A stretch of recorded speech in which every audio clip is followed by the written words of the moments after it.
Le Grand Matin Sud Radio, 7h, 8h30, Patrick Roger. Il est 7h25, tout compte fait, Eric Revel. Bonjour Eric. Bonjour Patrick, bonjour à tous. L'action des agriculteurs à la frontière franco-espagnole, une mobilisation quasi historique hier. On peut dire, c'est un blocage historique qui n'a jamais eu lieu en Europe. Bon, d'abord, il y a les élections évidemment européennes dimanche.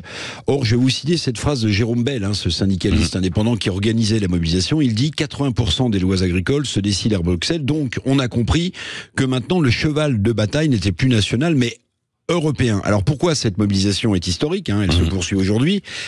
Parce que voir des agriculteurs espagnols et français comme hier manifester et bloquer ensemble, ça peut paraître curieux, Patrick, parce que souvent les agriculteurs français dénoncent la concurrence déloyale espagnole en matière de fruits et légumes.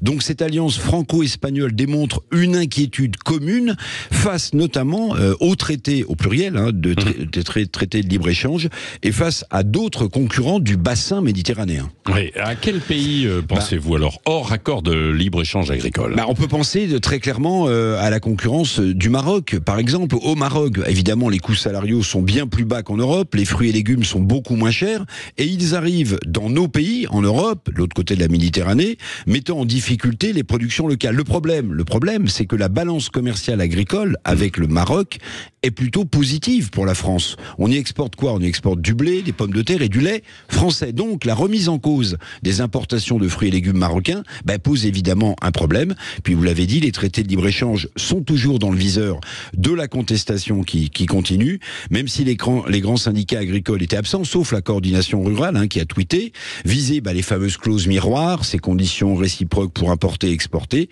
Jérôme Bel, encore lui, le leader indépendant agricole, promet, si ces revendications ne sont pas respectées, de revenir en force à la rentrée de septembre. D'ici là, petite question dont on ne parle plus, est-ce que le traité du Mercosur aurait été adopté? De quoi rallumer la mèche, évidemment, de la contestation agricole partout en France. Oui, alors cette mobilisation, Jérôme Bel, ça représente une petite agriculture qui se bat pour sa survie. Oui, ça c'est très important. Vous avez raison, en Haute-Garonne, en Occitanie, cette magnifique agriculture, se bat pour sa survie. Les subventions à la surface de la PAC, la politique agricole commune, favorise quoi? Elle favorise les gros industriels de la Beauce avec leurs centaines d'hectares, mais pas les viticulteurs, pas les arboriculteurs de Haute-Garonne ou d'Occitanie qui ont 19, 20 hectares en moyenne et qui ne touchent que quelques milliers d'euros par an de la politique agricole commune.